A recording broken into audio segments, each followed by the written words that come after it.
Inniu lá Idirnáisiúnta na Líníochta, lá speisialta a chur an béim an Líníocht mar ealaíne.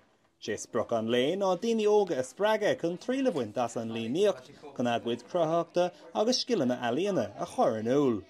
Bhí cheardlann Líníocht siúil anseo nGaelscoil Uí Riada mar chuid den cheiliúra. Inniu, bhí míad ag tarn féin for trád. Háan trí lom a bheith ag tarraingt mar tá sé cruthaach agus suamhnach. Déanam líneocht go minic is breala mé. Cabhraíonn an líneocht go mór le a cruthatha. Tá an táir ghaltaí na scoile so, mar ní amháin gur múntóirí máiste ó Cíomh is ealaíonn tóirí chomh maith. Ghlach sé sos ón obair scoile inniu leis an cheardlann a dhéanamh. Is rud úntaach an ealaíne chun cabhrú le poistí é slite agsúla.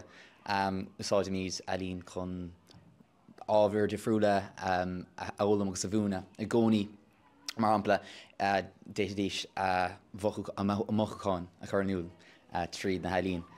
Ní léon go a bheith go maith. Is domsa tá an prósés a bhad níos táchtaí ná an tura.